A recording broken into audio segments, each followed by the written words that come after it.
Jó, capítulo de número 42, versículo 10, diz assim: E o Senhor virou o cativeiro de Jó quando orava pelos seus amigos, e o Senhor acrescentou em dobro a tudo quanto Jó antes possuía.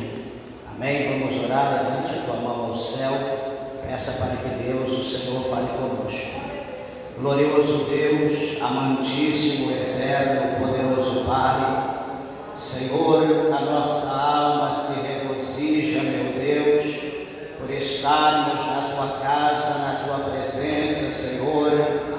Ó Deus soberano, Deus Pai, Deus Filho, Deus Espírito Santo, meu Deus, o Senhor conhece a vida de cada servo, de cada serva, meu Pai.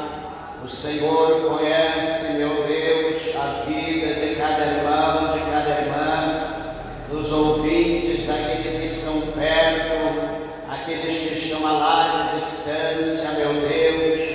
Meu Pai Todo-Poderoso, atenta agora para a alma, para o coração, meu Deus, para a petição do Teu servo, da Tua serva.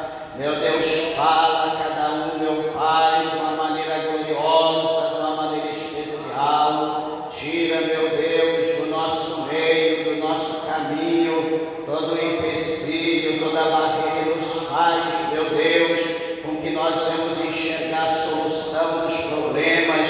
Faça com que, meu Pai, nós venhamos ver e contemplar a mão do Senhor trabalhando, meu Deus, em nosso meio. Meu Pai Todo-Poderoso, atenta agora, Senhor, para cada um dos Teus filhos, das Tuas filhas. Abra, meu Deus, a porta do nosso coração e permita com que a Tua palavra, ela venha adentrar profundo da nossa alma. Fala conosco, meu Deus, em nome do Senhor Jesus Cristo, para a glória de Deus, nosso Pai.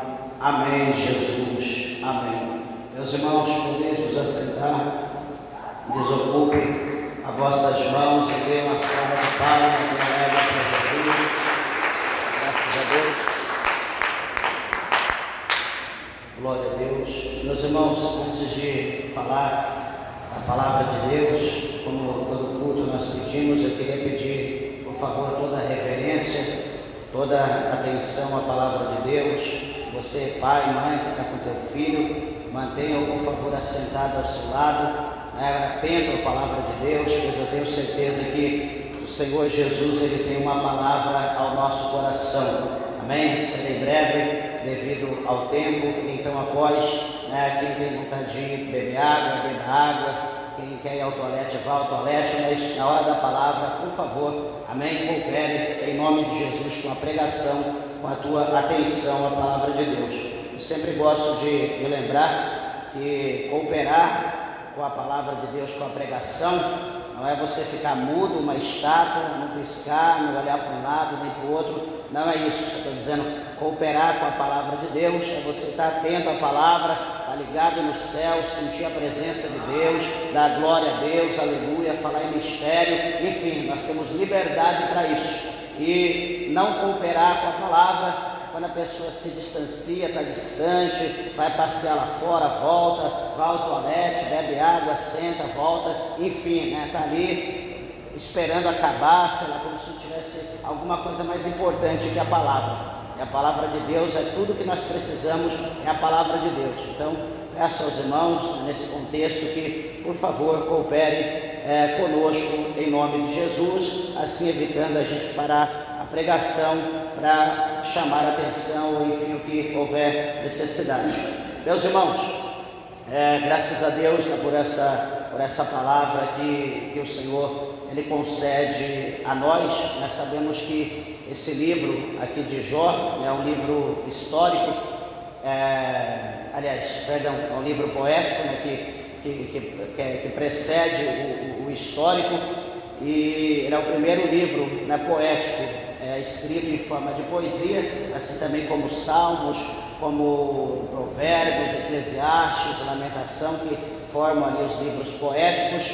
E esse livro de Jó é uma obra muito linda, né, que revela aqui a história do seu autor, né, que no caso é Jó, que todos nós conhecemos, né, já lemos ou já ouvimos falar acerca da vida deste homem, e é um homem que foi em toda a sua vida, né, como o próprio Deus mesmo, o próprio Senhor, lá no capítulo 1, no capítulo 2 do livro, né, deu o testemunho acerca da sua pessoa, né, dizendo que este Jó, ele era um homem temento, um homem temente, um homem reto, um homem sincero e um homem que se desviava do mal. O próprio Senhor, ali, o próprio Deus, ele deu testemunho acerca de Jó. Então nós vemos que Jó, ele foi um homem ali extremamente temente a Deus, um homem que procurava andar na presença do Senhor e fazer toda a vontade de Deus.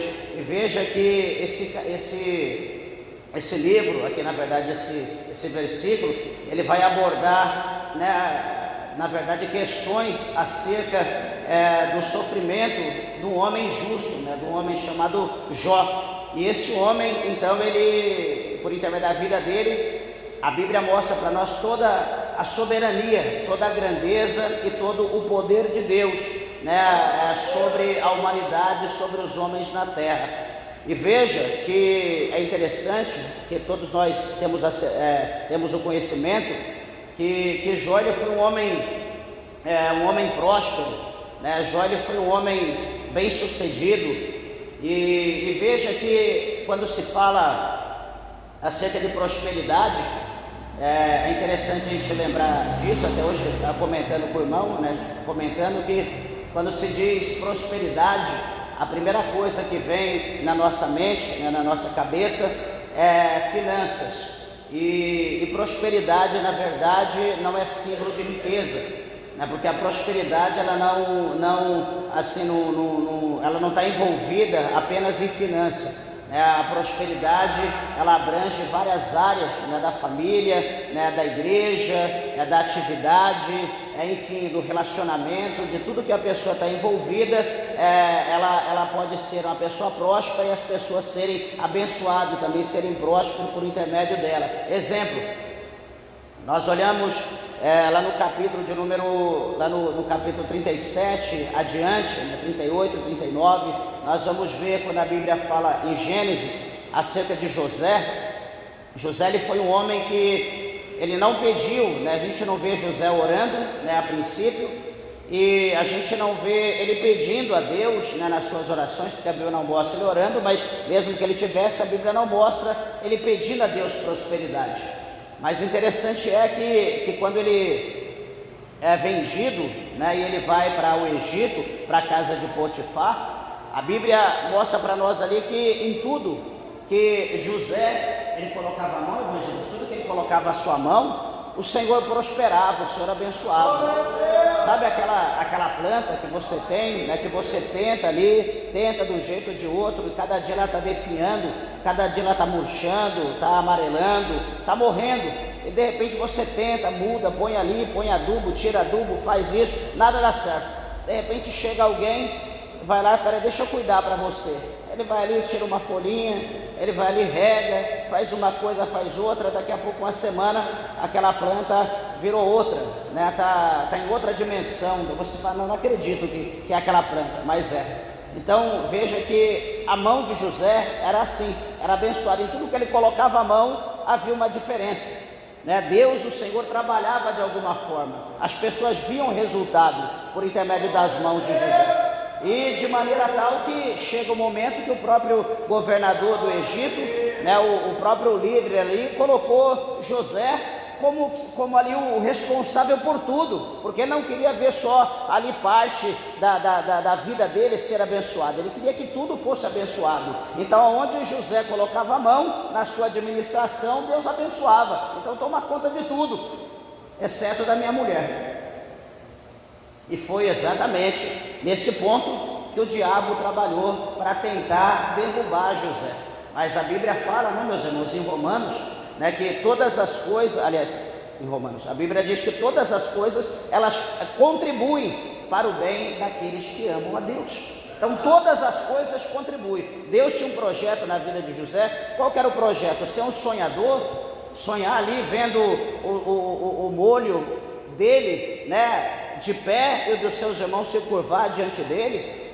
Ele ia viver vendo, olhando para o céu, vendo estrela, 11 estrelas, né, o sol, a lua, as 11 estrelas se prostrar diante dele. Ele ia viver com essa mentalidade? Não. Deus ia criar uma situação, Deus ia criar um cenário para que ele pudesse ver os sonhos de Deus se concretizar na sua vida.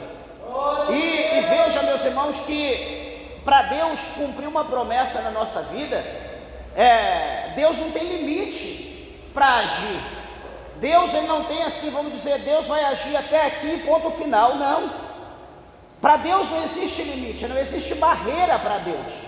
Deus, ele tem poder dentro do tempo e fora do tempo. O tempo para Deus não existe, né? Santo Agostinho mesmo, dos pais da igreja, ele diz que o tempo foi construído, foi feito por Deus por causa do homem. Mas Deus, ele é Deus que atua dentro do tempo por causa da criação, como também fora do tempo. Para Deus isso não é nada. Então observa que Potifar foi próspero, a casa foi próspera, o diabo preparou um laço, usou a mulher de Potifar para pragar José, queria que se prostituir com José, queria usar José fugiu.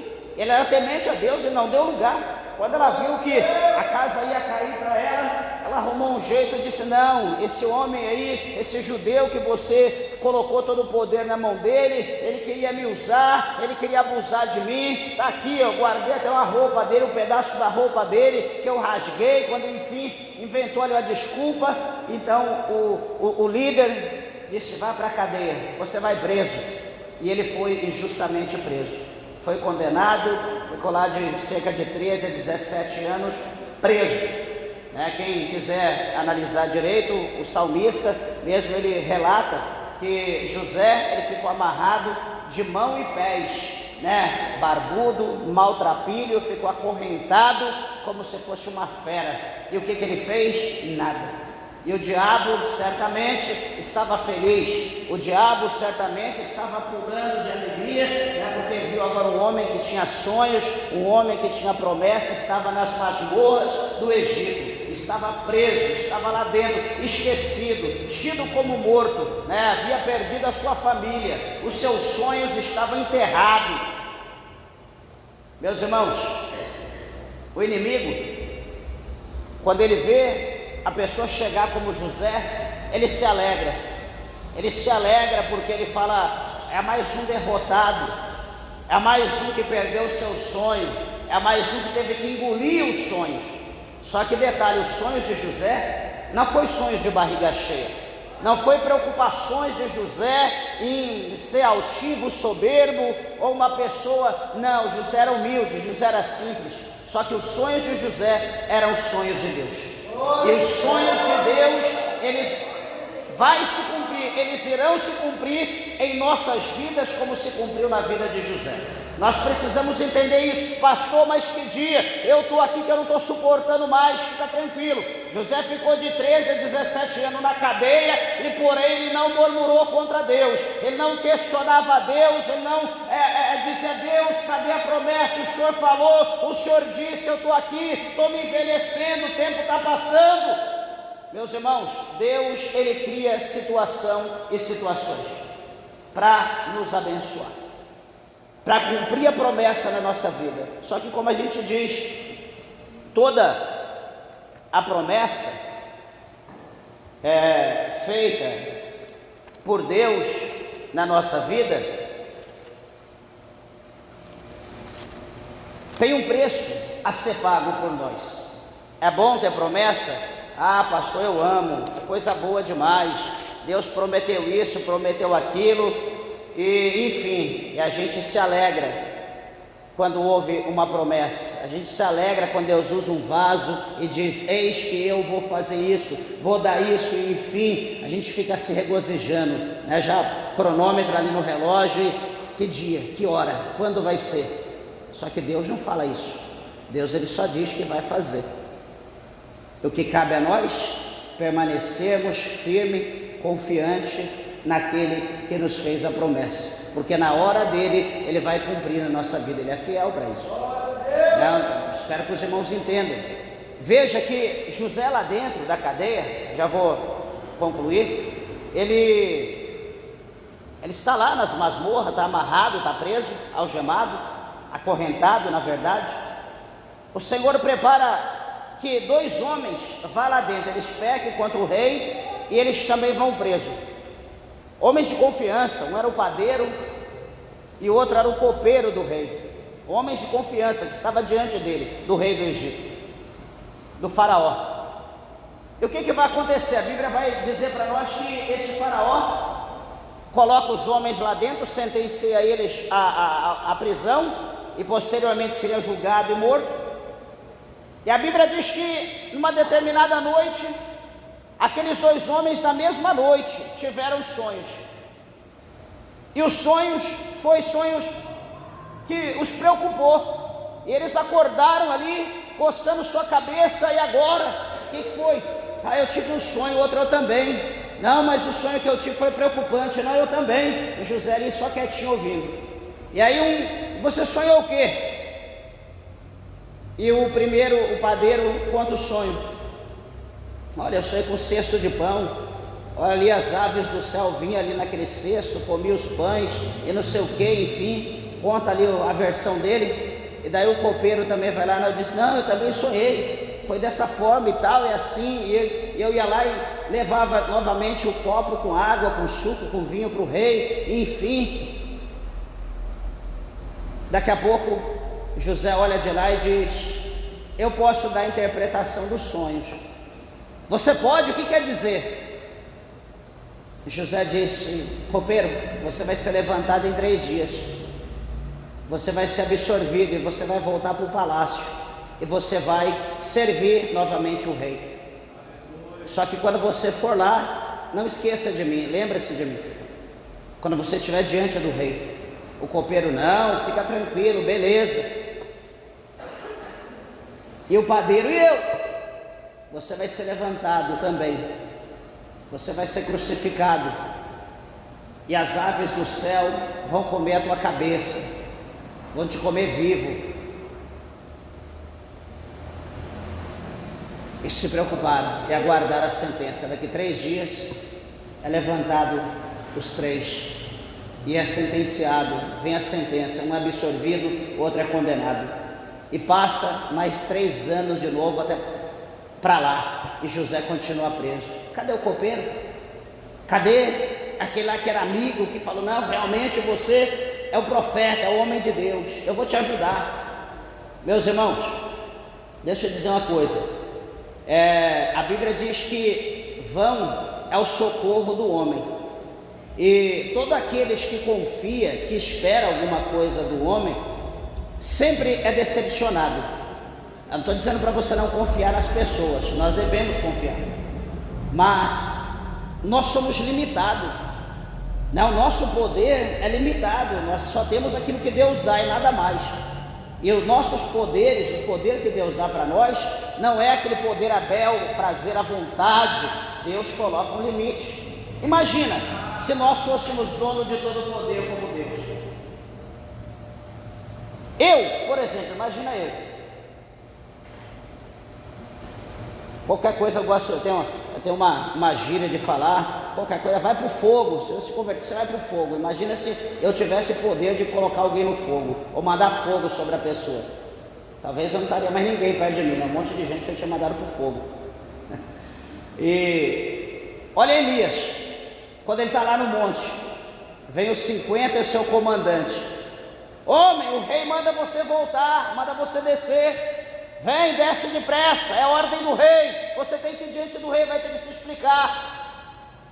Elias olha para eles e diz: se eu sou homem de Deus, que desça fogo do céu, consuma você, comandante, e os teus 50.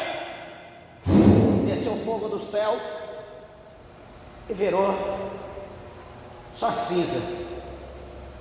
Passa-se o tempo, aquele comandante não volta a sua tropa, o rei chama outro, mais 50, vai lá, vê o que aconteceu, traga Elias. E vai lá aquele homem e diz: homem de Deus, o rei manda te dizer, desça. O que acontece? Elias de novo: se eu sou homem de Deus, que desça fogo do céu, consuma tu e teus 50. E o fogo desceu e só virou cinza. Olha o poder de Elias. Olha, se nós tivéssemos esse poder, como que estaria as coisas hoje, hein? Olha como que Deus trabalha. Só que veja bem, que o Senhor conhecia Elias, como Deus me conhece, como Deus conhece cada um de nós. Muitos talvez iriam brincar, muitos talvez iriam usar isso como uma fonte para enriquecer, ou enfim, para punir pessoas. Isso não cabe a nós, cabe a Deus.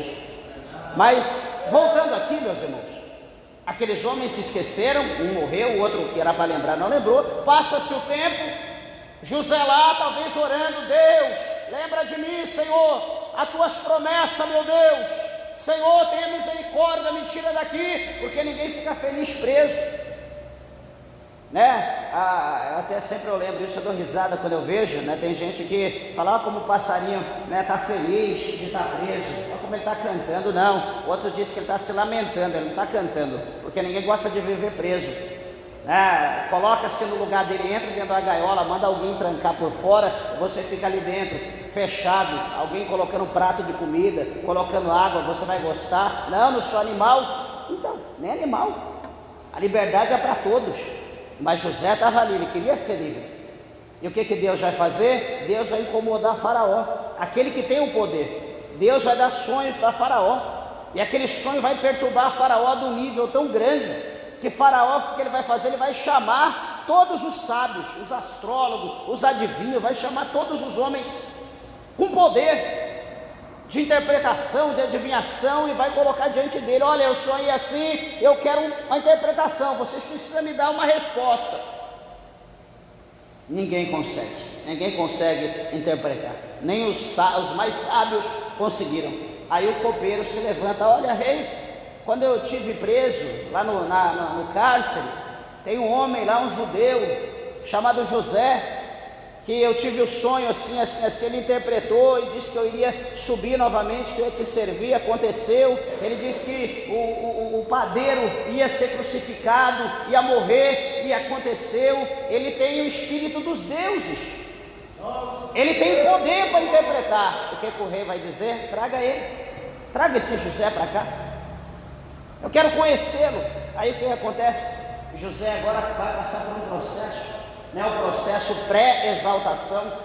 Ele vai passar pela prova, pelo processo ali do que? Vai tomar banho, vai colocar roupas novas, vai fazer a sua barba, arrumar o seu cabelo, e vai colocar sandália nele. Quanto tempo, né, que não passava por esse processo?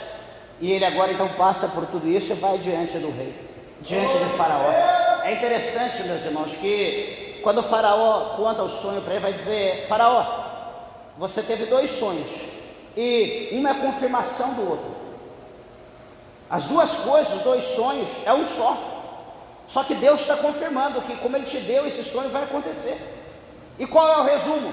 O resumo é: vai ter 7 anos de bênção sobre a terra, e depois desses 7 anos de bênção, vai haver 7 anos de prova, de seca, como nunca houve na face da terra.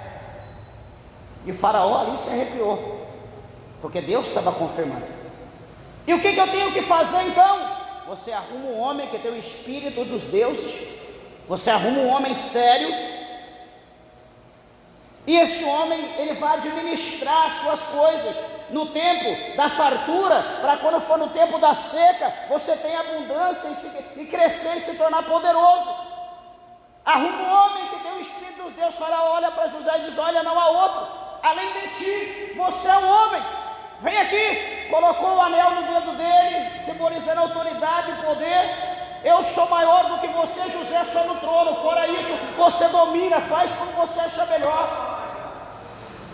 E José agora, que era um escravo, José agora que era humilhado, agora ele recebe a chave, ele recebe todo o poder do Egito, para fazer aquilo que Deus, o Senhor, o instruísse. tudo aquilo que Deus colocava no coração dele, ele poderia fazer. Meus irmãos, e a Bíblia fala por intermédio de Provérbios, que quando o justo governa, o povo se alegra, o povo se regozija. Louvado seja o nome do Senhor. Isso foi tremendo, porque teve os 7 anos de fartura. José, ele guardou, José, ele fez ali, né, muitas tulhas, muitos depósitos, e ele guardou tudo que ele podia, né, ele guardou, nada era desperdiçado, nada era jogado fora, e foi guardando, estocando, de maneira que fez, né, coisas gigantescas para guardar tudo aquilo que produzia no tempo da vaca gorda. Passou-se os 7 anos, agora veio aquele vento oriental, aquele vento assoprando, e foi levando tudo embora, e a seca veio, e foi passando o primeiro, o segundo, o terceiro, e o negócio estourou, as pedras rachavam pelo calor, seca, morte, prejuízo, e o Egito em abundância, o Egito cheio, o Egito celeiro do mundo na ocasião, de maneira que todo mundo soube, e todos vinham de toda parte para comprar do Egito, todos vinham negociar, e assim como Deus usou José para falar, o Egito engrandeceu, o Egito se exaltou, o Egito ali se tornou poderoso, né, porque ele conseguiu ganhar de todo tipo de gente, de todo tipo de pessoa, ouro, prata, enfim, tudo que se tinha na época, o povo usava para poder comprar comida. Louvado seja o nome do Senhor. E assim José, então, ele se exaltou, assim então Deus, o Senhor, o exaltou de uma maneira soberana. Então nós vemos que a prosperidade, né, que estava sobre a pessoa de José, aquela bênção de Deus, aquela dádiva que estava sobre a vida de José, fez com que não só o Egito, mas com que todas as nações, né, que tinham acesso ao Egito, inclusive a casa do seu pai, até a casa do seu pai, Jacó, né, que sentiu ali a seca, né, depois de 2, 3 anos de prova, eles também se levantam e vão para o Egito para comprar alimento, e José faz todo aquele processo de prova com os seus irmãos, para que então pudesse trazer toda a sua família para a terra de Gósen, quase 70 pessoas, e vão viver na terra de Gósen, no Egito, até se tornar milhares de pessoas, e se tornar aí hoje o Israel que nós conhecemos, que desde o início está aí e nunca foi destruído, nunca foi extinto, porque Deus tem uma promessa sobre esse povo. E Deus, o Senhor, também ele tem essa promessa sobre a nossa vida. Mas, meus irmãos, entendendo aqui, né, a palavra de Deus, eu quero ler só um versículo aqui em Miqueias, Miqueias capítulo 7, verso 7, verso 8. Presta bem atenção, né? Quando às vezes nós achamos que Deus, o Senhor, ele nos abandona, né? Deus, ele nos deixa, ou às vezes as pessoas que se alegram, né, com a nossa derrota, a nossa queda. Mas fica tranquilo, meus irmãos, quando Deus tem uma promessa, nós podemos descer como desceu Lázaro para a sepultura, depois de 4 dias morto. Jesus chegou e mandou Lázaro vir para fora, ele teve que vir, porque Deus, o Senhor, tinha algo ainda para realizar na vida de Lázaro. Veja, capítulo 7 de Miqueias, versículo 7, diz assim: eu, porém, olharei para o Senhor, esperarei no Deus da minha salvação, o meu Deus me ouvirá. Olha, independente do que venha acontecer, Miqueias diz: eu olharei para o Senhor. Ou seja, independente do que acontecer, eu não vou olhar para X, eu não vou olhar para Y, eu não vou olhar para trás. Para onde ele vai olhar? Eu, porém, olharei para o Senhor. Nós não podemos esquecer que o capítulo 12 de Hebreus, o escritor aos Hebreus, lá no verso 2, ele diz: olhai unicamente para Jesus, o autor e o consumador da nossa fé. Aqui Miqueias também ele diz para nós, né, estar atento, né? Ele está dizendo aqui, porém, olharei para o Senhor.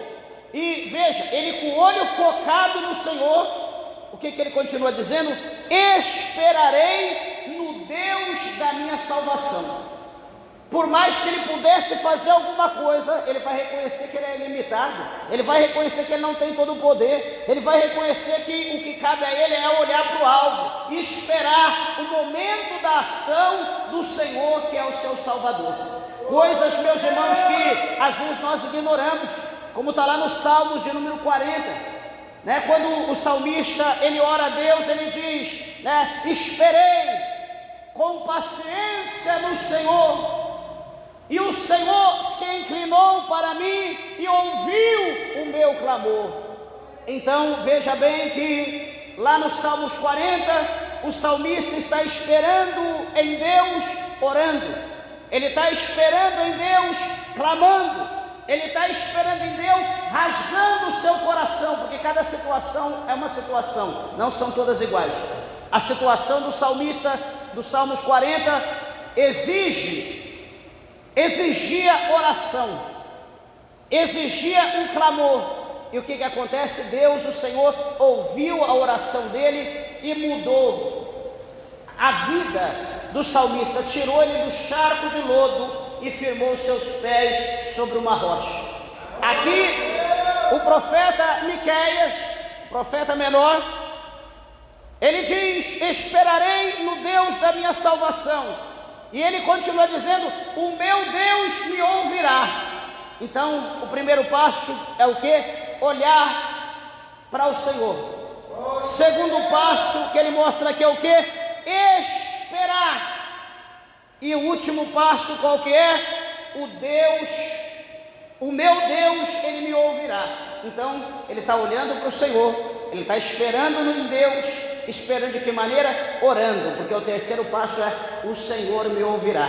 Então ele está olhando para o Senhor, ele está ali paciente, esperando em Deus. Todavia ele está ali orando, está ali apresentando as suas causas, está ali apresentando os seus projetos, seus propósitos, a sua vida, a sua família, os seus sonhos, tudo aquilo que ele tem vivido, ele está colocando, ele está apresentando, mas o olho dele está em Deus, o chicote está estalando daqui, alguém está apedrejando dali, outro lá atrás está chamando: ei crente, ei varão, ei varoa, ou enfim. Você está ali, ó, de olho no céu, você está olhando para o alvo, você está ali pacientemente falando com Deus, os teus ouvidos estão aguçados somente para o Senhor, não para quem está tentando tirar a tua atenção, o teu foco de Cristo. Meus irmãos, presta bem atenção numa coisa que eu vou dizer. Hoje muitas pessoas, desculpa do que eu vou falar, mas eu vou ser categórico.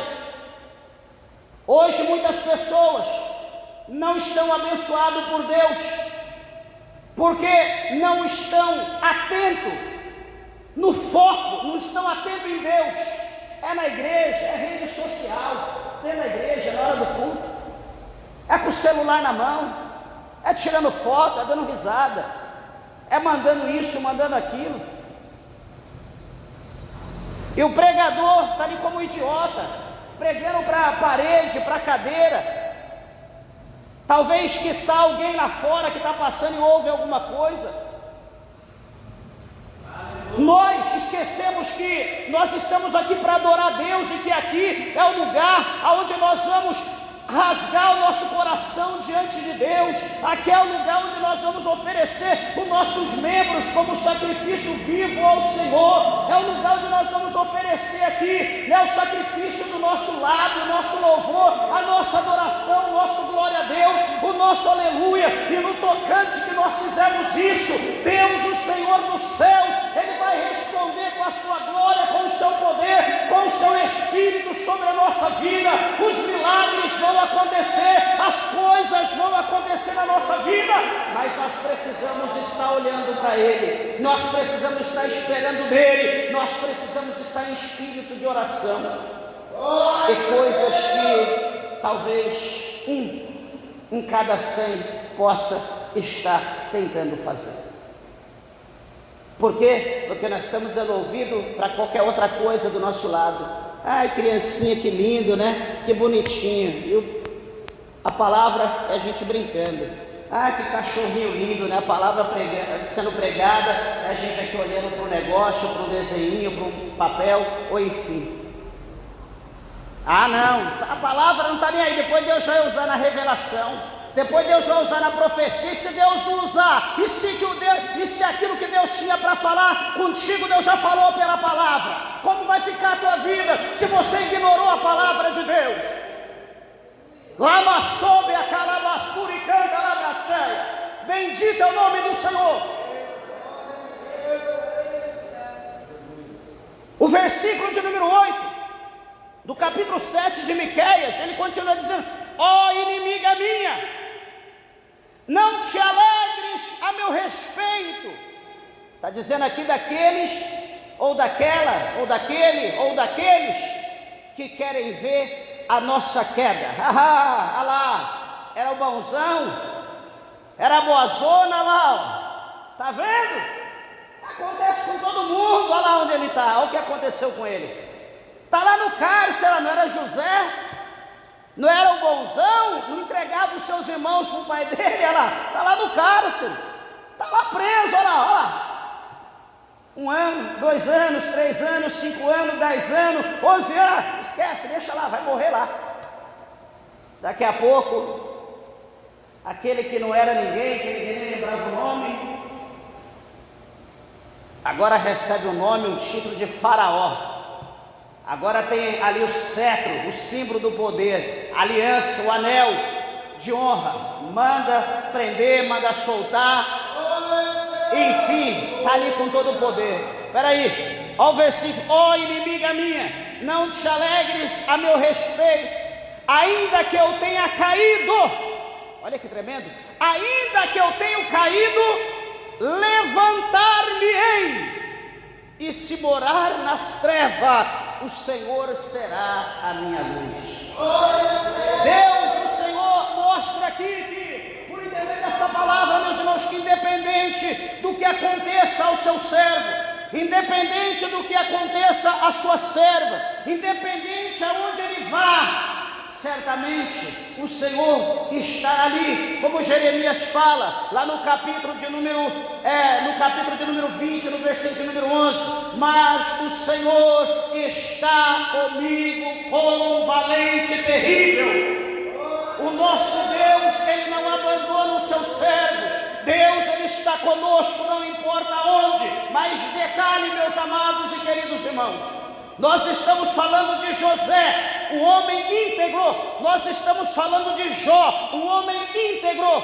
Nós estamos falando de pessoas íntegras. Nós não estamos falando de exímios pecadores. Nós não estamos falando de pessoas que pecam deliberadamente. Nós não estamos falando de pessoas que programam-se para pecar. Pessoas que ali já faz um projeto todo para enganar alguém. Nós não estamos dizendo desse tipo de pessoa, porque esse tipo de pessoa, se não se converter, meu ditado, vai para o fogo, vai para o inferno. Se Jesus voltar a não se arrepender, o fogo está esperando. Ah, pastor, mas se eu estiver lá no fogo, lá no inferno, o Senhor vai estar comigo. A Bíblia diz que o inferno, lá no capítulo 25, 31 de Mateus, o inferno foi preparado para Satanás e seus anjos. Não é para Deus, não. Deus, Ele está lá, ó, na sua glória. Deus, Ele está lá. Não pensa você, eu estou aqui aprontando, se eu ir para o inferno, Deus vai estar lá comigo. Pensa que Ele vai estar lá com você. Isso aqui o Senhor está dizendo para quem é íntegro. Pessoas que estão pagando preço por amor à verdade. É isso aqui, ó, quer ver? É o que está aqui em Mateus, no capítulo 5. Exatamente isso aqui, ó, capítulo 5 do Evangelho segundo escreveu Mateus, o verso 10, bem assim, ó, 5 de Mateus, versículo 10: bem-aventurado os que sofrem perseguição por causa da justiça, porque deles é o reino dos céus. Então, eu estou padecendo perseguição, eu estou sofrendo perseguição porque eu sou justo. Então o Senhor está dizendo, bem-aventurado, porque deles é o reino dos céus.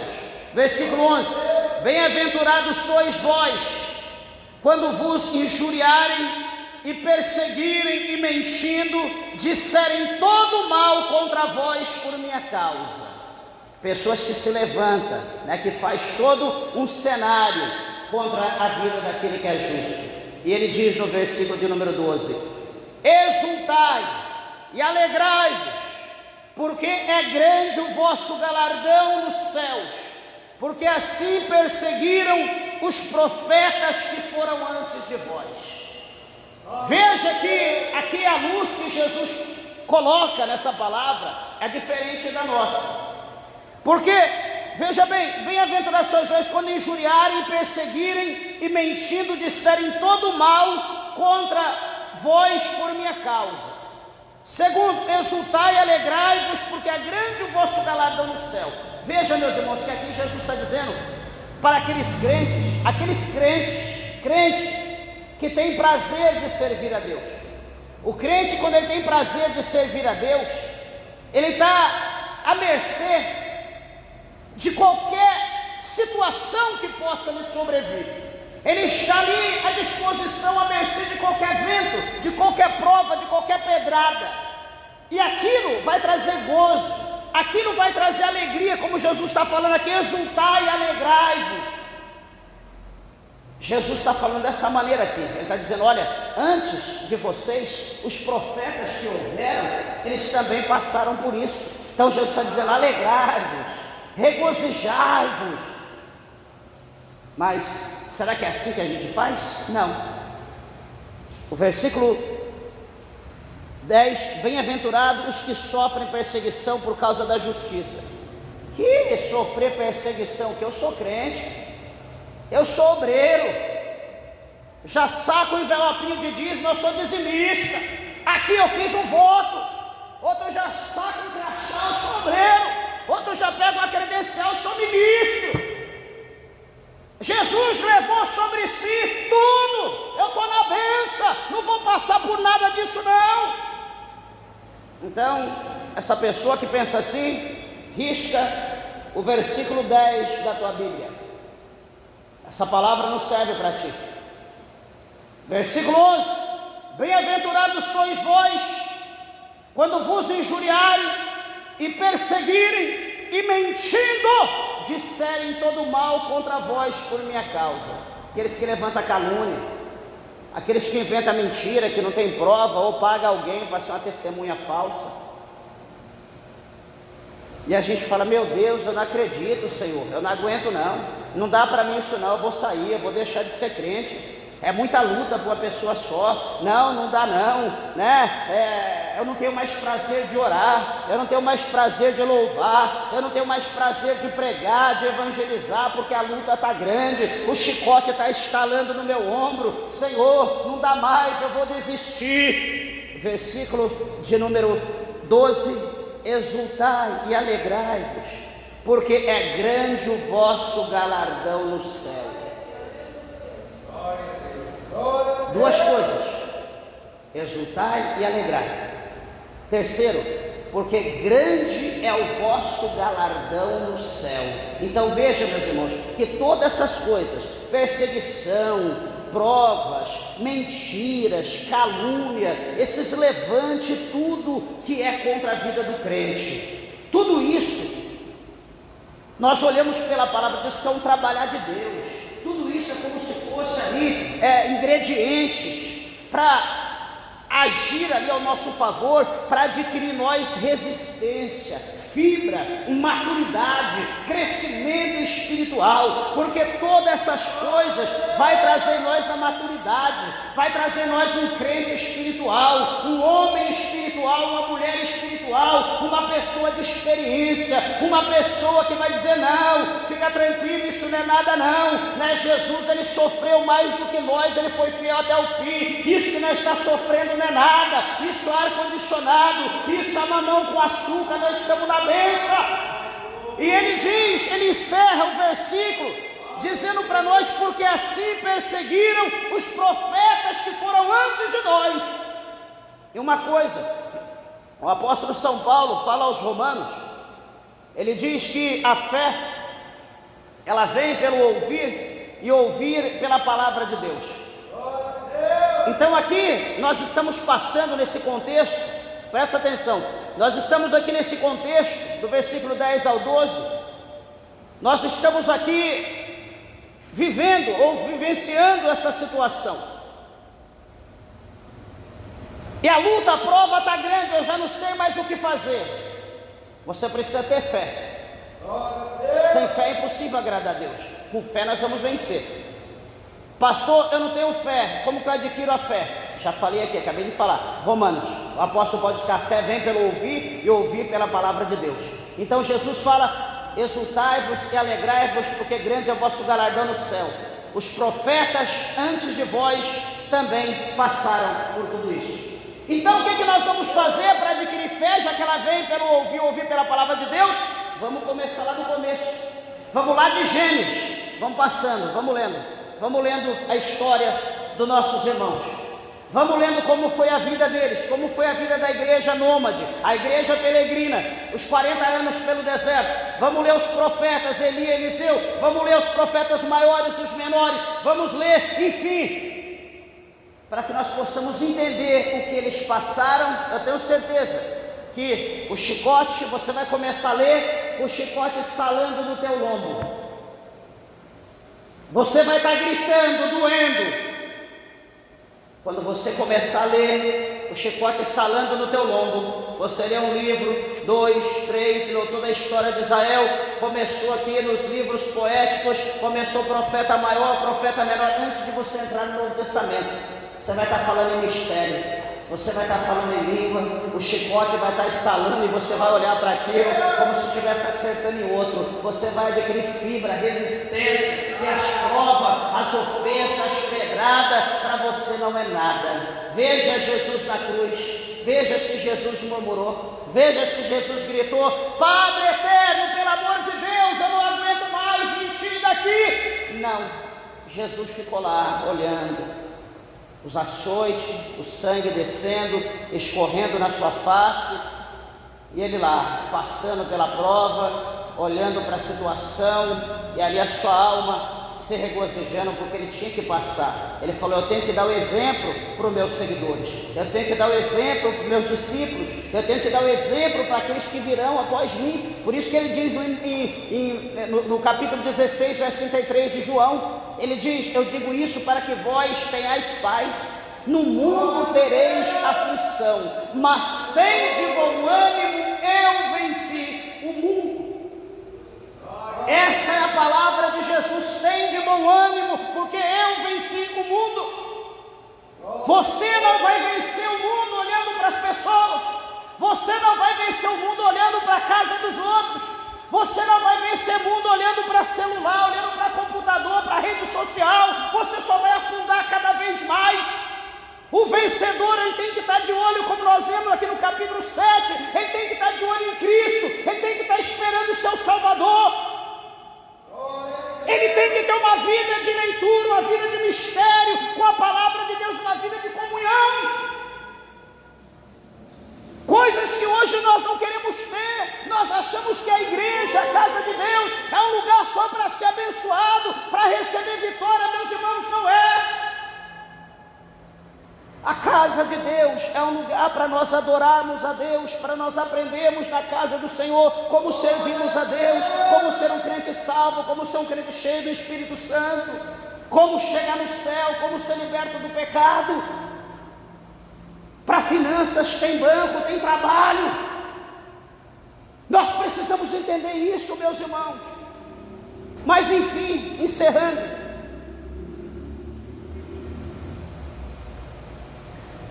Jó, a fé dele não estava depositada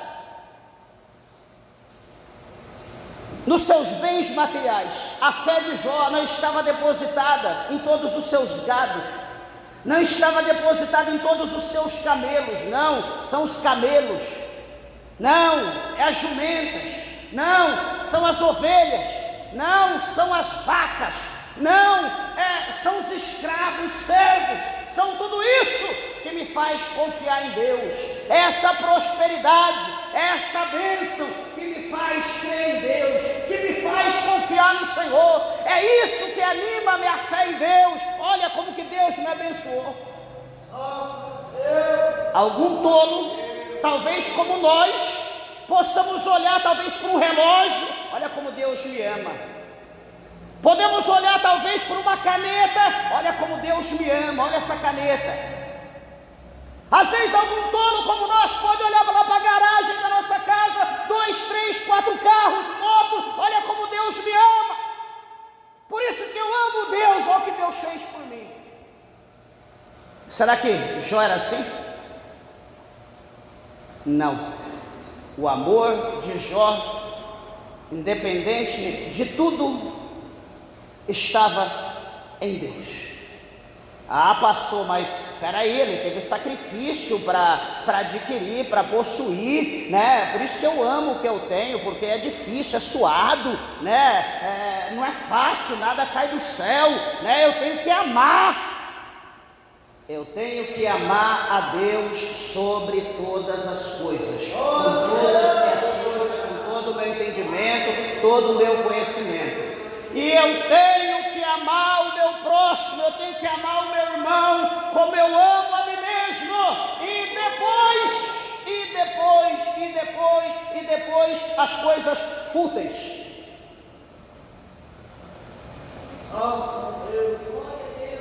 É assim que nós temos feito? Não.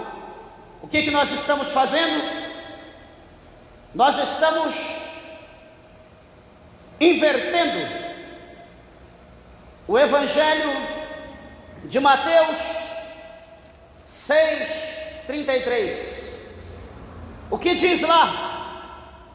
Jesus diz: buscai primeiro o reino de Deus e a sua justiça, e todas as demais coisas vos será acrescentada. Buscai primeiro o reino de Deus, e posteriormente, depois, as demais coisas. Só que hoje nós invertemos esse texto.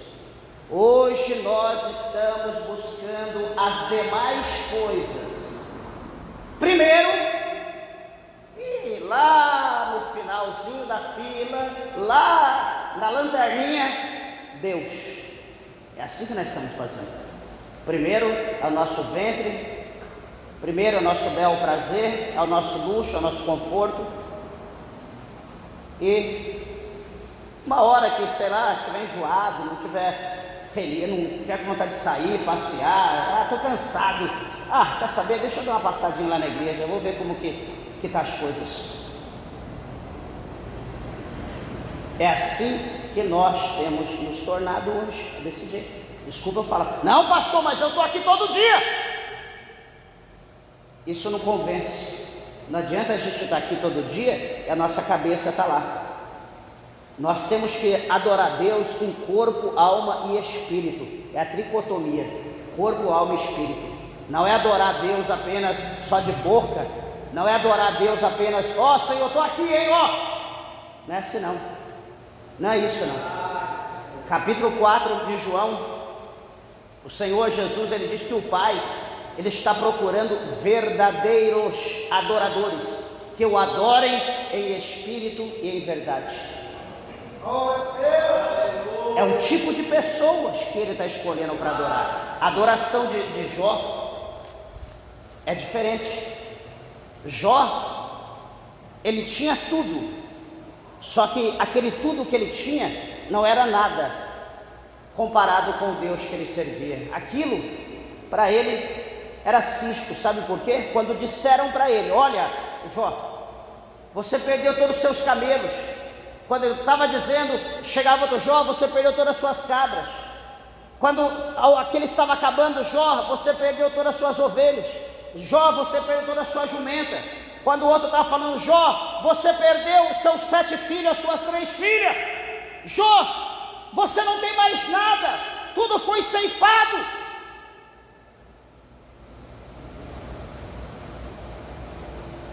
Se fosse nós, como nós iríamos agir? Senhor, me mata! Não tem mais motivo para eu viver. Tanto que eu lutei para conquistar, para conseguir. Só Senhor Deus. A gente vai ficar louco, vai se desesperar. vai quebrar a parede, vai cortar a credencial, vai pôr no fogo, vai derrubar a placa da igreja, vai fechar, vai colocar uma faixa preta, sei lá, vai fazer de tudo, luto eterno, não quero saber mais de Deus, eu fiquei pobre, eu perdi tudo. Talvez nem todos, mas grande parte iriam agir dessa forma no contexto de Jó. Quando ele perde tudo, o que ele sabe da situação, o que ele faz? Ele vai lá, tira suas vestes superior, ele rasga, ele vai lá, pega uma gilete, alguma coisa, raspa a sua cabeça, deixa igual a minha, joga pó para o alto, joga cinza e se prostra com a cara no chão. E ele vai falar algo a Deus. Ele vai dizer: eu saí nu do ventre da minha mãe. Eu vim para esse mundo nu. Eu não vim com nada, nem vestido, nem cabelo eu tinha, nem dente. Eu vim sem nada para esse mundo. Já gozei esse mundo, já vivi, já usufruí. Deus já me abençoou muito. Eu vi a glória de Deus se manifesta na minha vida. Tudo que eu possuí não era meu, era de Deus. E Deus ele deu, Deus ele tirou. Bendito seja o nome do Senhor. E ele se prostrou de novo, ele adorou a Deus. E a Bíblia diz que em nada ele murmurou contra Deus. Labassome a candarábia, surimicanda labaia. Sabe o que Jó está fazendo? Ele está sendo grato a Deus. Ele está rendendo gratidão ao Senhor.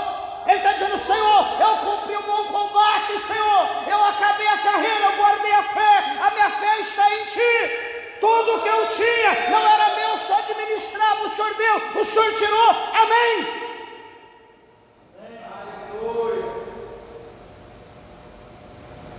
Mas uma coisa que chama a minha atenção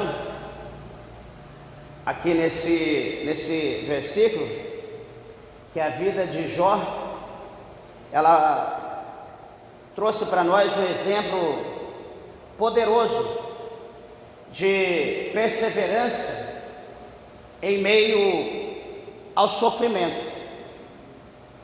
Quando você olha o capítulo 1, o capítulo 2, no capítulo 2 a mulher dele já entra em cena, e a mulher dele começa a bater só na raiz. Homem, você ainda vai jurar fidelidade a esse Deus? Você ainda vai ser fiel a Ele? Homem, amaldiçoa esse Deus e morre. E ela vai ali falar tantas coisas, ofendendo ali a honra, ofendendo a fé. E Jó vai dizer a ela: olha como fala qualquer tola, qualquer louca, assim falas tu. Nós vamos querer somente o bem de Deus e o mal não? Então ele vai exortar sua mulher, mas ela já começa a dar na costela dele ali. Daqui a pouco o capítulo 3 já entra vindo seus amigos, os supostos amigos que ouviram falar da perca, da destruição de Jó. Eles vêm de longe, eles vêm, cada um vem da sua terra, dias de viagem. E a Bíblia diz que quando eles chegam próximo aonde Jó estava, eles sentaram no chão, cada um no seu canto, no seu lugar. Eles olharam para Jó, e a Bíblia diz que eles ficaram 7 dias, 7 noites, perplexos, atônitos, olhando para Jó. Eles não acreditaram. Jó estava irreconhecível, estava deformado no pó, na cinza, apenas com um pedaço de telha que coçava a sua chaga, a sua enfermidade. E o que chama a atenção, meus irmãos, que em meio àquele sofrimento, Jó, ele continuou sendo íntegro, ele continuou sendo fiel a Deus. E tem um versículo aqui na palavra do Senhor que chama a minha, supostamente chama também a tua atenção, e eu creio, aqui onde ele diz, aqui uma palavra muito profunda, né, que todos nós conhecemos. Só um segundinho, deixa eu achar aqui que a minha cabeça está uma benção. Aqui achei. Graças a Deus, o Senhor está conosco nessa guerra. Louvado seja o nome do Senhor. Aqui, ó, o verso 24, na capítulo 19, verso 23 de Jó, alguns versículos, ele diz: quem me dera agora que as minhas palavras fossem escritas, né? Ele querendo aqui, se eu pudesse, né, escrever, né, se tudo que eu falar, tudo que eu estou vivendo pudesse ser escrito para a posteridade saber o que eu passei. Quem me dera, não sabendo ele, né, que estamos aqui sendo privilegiados com as suas palavras. Quem me dera agora as minhas palavras fossem escritas, quem me dera fossem gravadas no livro. Está aqui, Jó, seu desejo é uma ordem. Versículo 24: e que com pena de ferro e com chumbo para sempre fossem esculpidas na rocha. Aí no 25 ele diz: porque eu sei que o meu Redentor vive e que por fim se levantará sobre a terra, e depois de consumida a minha pele, contudo ainda a minha carne, verei a Deus. Vê-lo-ei por mim mesmo, e os meus olhos, e não outros, o contemplarão, e por isso os meus rins se consomem no meu interior. Então veja aqui, Jó, em meio a toda a perseguição que ele está passando, se você ler, se você não teve ainda oportunidade, leia os 42 capítulos de Jó. É muito lindo, você vai chorar demais, mas é uma palavra que é muito profunda para os nossos corações e vai ao encontro das nossas vidas, de tudo que nós estamos vivendo. Analisa, meus irmãos, que é interessante que tudo que ele passou, ele não murmurou, ele não questionou. Jó não questionou a Deus, ele não questionava, ele não falava nada contra o Senhor. Ele apenas, como a Bíblia está mostrando aqui para nós, ele vai dizer: eu sei que o meu Redentor vive e que em breve ele se levantará sobre a terra. Ele está dizendo aqui que ele sabe que o Senhor é justo. Ele está dizendo aqui que ele sabe que Deus é fiel e que em breve esse Deus vai se colocar de pé, e que esse Deus então vai justificar, né, que esse Deus vai julgar a causa dele. E agora aqui no verso de número 42, eu encerro. É interessante que ele deixa, né, todos nós sabemos que ele foi acusado, ele foi perseguido, né, terrivelmente pelos seus amigos, condenado pelos seus amigos. Mas aqui nesse verso, no capítulo 42, no versículo 10, a Bíblia diz que o Senhor virou o cativeiro de Jó, quando ele orava pelos seus amigos, e o Senhor acrescentou em dobro a tudo quanto Jó antes tinha. Veja, meus irmãos, que esse versículo se divide. Veja aqui que o Senhor, quem virou o cativeiro de Jó foi o Senhor. O Senhor virou o cativeiro de Jó. E como que Deus, em que circunstância Deus virou o cativeiro de Jó? Quando Jó estava chorando, quando Jó estava gritando, quando Jó estava desesperado, quando ele perdeu tudo? Não, a Bíblia diz que o Senhor virou o cativeiro de Jó quando orava pelos seus amigos. O que isso aqui mostra para nós? Qual é o conteúdo que isso aqui pode oferecer para nós? Observa que no pior momento da vida do homem, no pior momento da vida da mulher, eu estou sofrendo por causa de uma traição, a dor está demais. Sugestão: o Senhor virou o cativeiro de Jó quando ele orava pelos seus amigos. Pastor, mas eu já li aqui, aqueles caras não são amigos de Jó. Aqueles caras queriam crucificá-lo, queriam matar. Aqueles caras estavam imputando, colocando coisas na vida dele que ele nunca fez. Mas a Bíblia está dizendo aqui que ele era tido como amigo. E se amigo, independente da circunstância, eu vou orar, eu vou apresentar, eu vou colocar na mão de Deus. É uma alma, apenas está sendo usado pelo diabo, mas é um homem, é uma mulher, é uma vida que merece que eu ore. E aqui essa oração era uma oração intercessória. Ele vai interceder pelos seus amigos, ele vai apresentar os seus amigos a Deus. Ele está sofrendo, ele está doendo, ele está chorando, mas ele está ali: Senhor, abençoa meus amigos. Senhor, eu vou apresentar a vida de cada um individual, eu vou apresentar a situação de cada um individual. Eles são gente boa, meu Deus. Quem não presta é o diabo que está usando a boca deles, é Satanás que está colocando palavra no ouvido deles. Senhor, perdoa eles, como Jesus disse, perdoa, Pai, porque eles não sabem o que fazem. Perdoa esses homens aí, eles estão me furando de lança, eles estão colocando aí vinagre na minha boca com fel, Pai, eles estão me apedrejando, estão cuspindo em mim, mas por favor, meu Pai, perdoa eles, porque eles não sabem o que fazem. E às vezes, quantas vezes nós nos tornamos sábios, achando que somos alguma coisa e não queremos perdoar ninguém, achando que nós somos melhor, achando que nós somos bom e é melhor. Nós não somos melhor, é melhor nós atentarmos para a palavra de Deus e aprender com a palavra de Deus. Porque só colocar um traje, pegar uma Bíblia, vir para a igreja, isso não é sinal que nós vamos para o céu, não.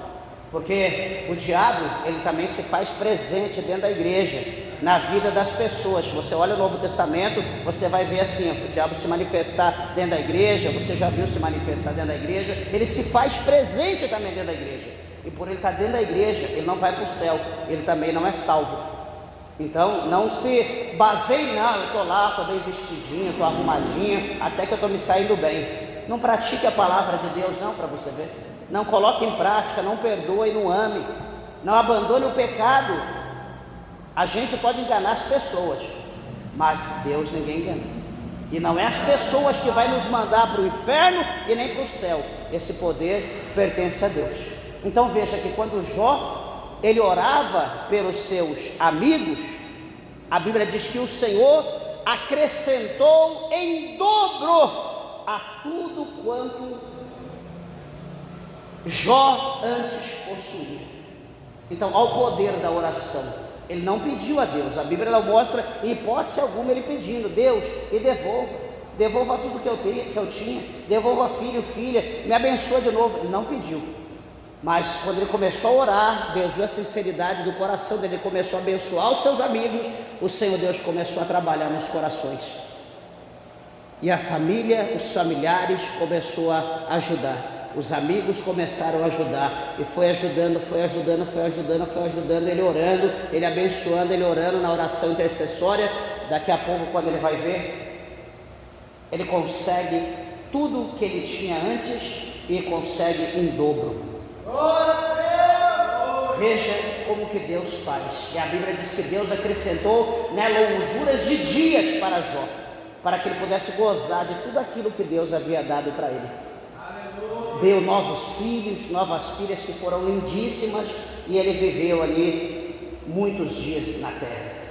Então, meus irmãos, não use a luta, não use a prova, as perseguições para você desanimar, para você entristecer. Eu vou sair da igreja, eu vou para outro lugar. Meus irmãos, aonde houver ser humano, aonde houver pessoas, tem erro. Aonde houver pessoas, você vai ver defeito. Aonde houver pessoas, você vai ver alguma coisa que vai chamar a tua atenção.